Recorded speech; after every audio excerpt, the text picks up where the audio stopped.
वो मेरा भाई है। साथ में भाई है छोटा। 143 लोग फैक्ट्री में काम कर रहे थे। तभी कुछ ही मिनटों में 42 से ज्यादा लोगों की लाशें बिखर गईं। यह कोई हादसा नहीं था, यह एक सिस्टम की हत्या थी। A massive explosion rocked the Sigachi Pharma Company in the Meda district of Terengganu. क्या ये सिर्फ एक लापरवाही थी या एक अपराध?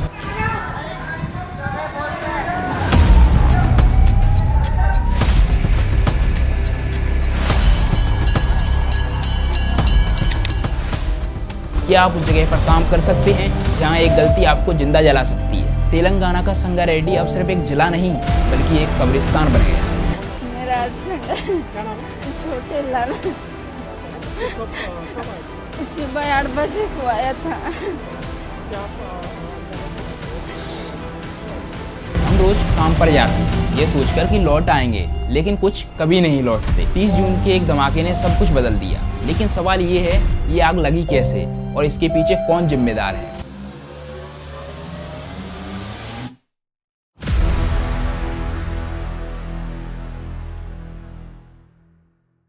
संगारेड्डी तेलंगाना का एक इंडस्ट्रियल जिला है जहां दर्जनों केमिकल फैक्ट्रियां और प्लांट्स मौजूद हैं। यह जगह रोजगार देती है, लेकिन साथ ही अनगिनत जोखिम भी छुपाए हुए हैं। जहां एक और इंडस्ट्रियल ग्रोथ का सपना दिखाया जाता है, वहीं दूसरी ओर सेफ्टी को अक्सर नज़रअंदाज कर दिया जाता है। संगारेड्डी में ऐसी फैक्ट्रियां हैं जहां मजदूरों के लिए ना तो सही सिक्योरिटी इक्विपमेंट होते हैं, ना ही इमरजेंसी प्लान। इस हादसे की भी जड़ें वहीं से शुरू होती हैं। केयरलेस मैनेजमेंट, पुराने रिएक्टर और खतरनाक केमिकल्स का बिना निगरानी इस्तेमाल। इस फैक्ट्री में पहले भी छोटे मोटे हादसे हो चुके थे, लेकिन किसी ने कभी गंभीरता से नहीं लिया। और फिर आया 30 जून 2025 का दिन, जब रिएक्टर में एक जबरदस्त धमाका हुआ जिसने सब कुछ तबाह कर दिया।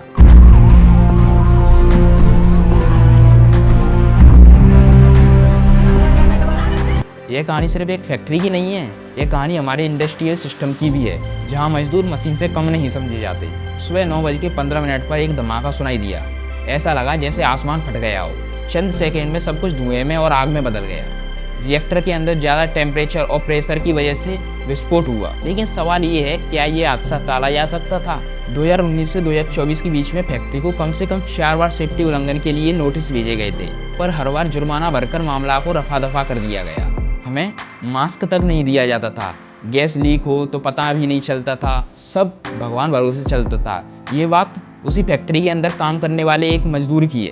उस दिन भी किसी को कोई चेतावनी नहीं मिली, ना कोई अलार्म बजा, ना कोई इमरजेंसी एग्जिट काम आई। लोग अंदर ही फंस गए, जलते हुए, चिल्लाते हुए। यह सिर्फ एक्सीडेंट नहीं था, ये एक अनदेखा सिस्टमेटिक मर्डर था। और इस सिस्टम में शामिल हैं फैक्ट्री के मालिक, लापरवाह अधिकारी और एक ऐसा प्रशासन जो मुनाफे को इंसानी जान से ऊपर रखता है। हर हादसे की कई परतें होती हैं और हर किसी की एक अपनी सच्चाई। संगारेड्डी की इस ट्रेजेडी में भी ऐसा ही है। कुछ मीडिया चैनलों ने इसे दुर्घटना कहकर रिपोर्ट किया, जबकि कुछ ने इसे मानव त्रासदी बताया। मीडिया की भाषा बता देती है कि कौन किसके साथ खड़ा है। दोस्तों, सरकार ने कहा हमने मरने वाले परिवारों को मुआवजा देने की घोषणा की है और जांच के आदेश दिए हैं। At the same time, I have told my people to give 1 lakh for deceased family, dead family and injured family 50,000 for immediate expenditure. Next few days, they cannot go for work, they cannot do anything.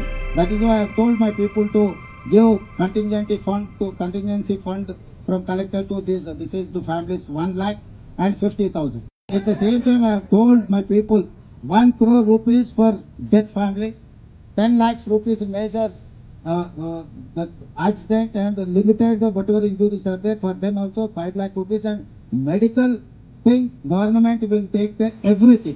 लेकिन सवाल ये है, क्या सिर्फ मुआवजा काफ़ी है और क्या जो लोग जिंदा हैं वो सुरक्षित हैं? दोस्तों, भारत में कई इंडस्ट्रियल जोन अंतर्राष्ट्रीय सुरक्षा मानकों से बहुत पीछे हैं। जहां अमेरिका और यूरोप जैसी फैक्ट्रियां हर महीने सेफ्टी ऑडिट से गुजरती हैं, वहीं भारत में ये काम कभी कभी दिखावे के लिए होता है। इस हादसे में कोई सीईओ नहीं मरा, मरे सिर्फ वो लोग जो जमीन पर खून पसीना बहाते हैं। सवाल ये है, क्या मजदूरों की जिंदगी की कोई कीमत नहीं? हमने आरटीआई के जरिए जो दस्तावेज निकाले वो चौंकाने वाले थे। फैक्ट्री को कई बार सुरक्षा उल्लंघनों के लिए नोटिस दिए गए थे, लेकिन हर बार फाइलों को सब दबा कर दिया गया। एक रिपोर्ट में साफ लिखा था, रिएक्टर में अत्यधिक दबाव और तापमान की शिकायतें बार बार आईं। यदि तुरंत समाधान नहीं किया तो विस्फोट का खतरा है। फैक्ट्री में कई बार गैस लीकेज हुआ, पर उसे रिकॉर्ड में नहीं लिया जाता था। सेफ्टी ऑडिट भी दिखावे के लिए होता था। सबको पता था कि एक दिन कुछ बड़ा होने वाला है और वो दिन आया 30 जून को।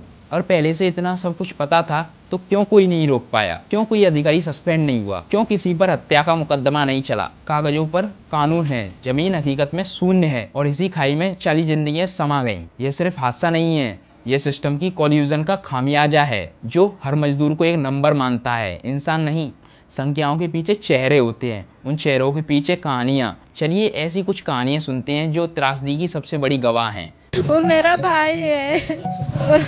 साथ में भाई है छोटा।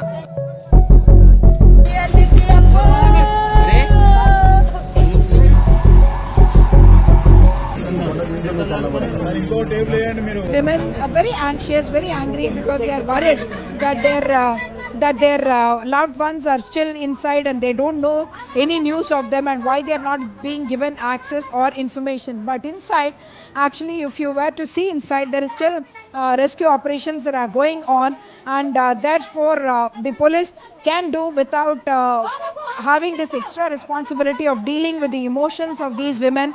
They are trying to counsel them. इन कहानियों में दर्द है लेकिन उम्मीद भी है। कुछ परिवारों ने मिलकर एक यूनियन शुरू की है ताकि और किसी की जिंदगी यूं बर्बाद ना हो। हर आंसू एक जवाब बन सकता है अगर हम साथ खड़े हों। अब सवाल ये नहीं कि क्या हुआ, सवाल ये है कि अब क्या किया जाए। विशेषज्ञों का कहना है कि ऐसी घटनाओं को रोका जा सकता है अगर वक्त रहते होश में आ जाएं। कंपलसरी सेफ्टी ऑडिट और रिपोर्टिंग।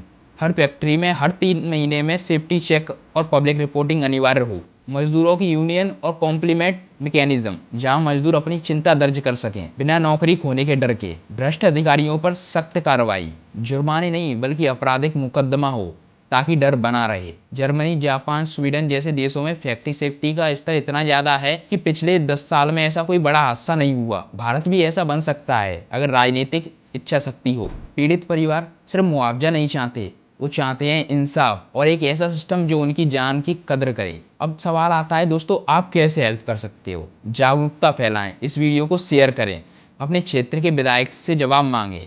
क्या आपके इलाके में फैक्ट्रियाँ सुरक्षित हैं? आवाज़ उठाएं। ट्विटर, यूट्यूब, इंस्टाग्राम और हैशटैग चलाएं। Hashtag Sangareddy justice.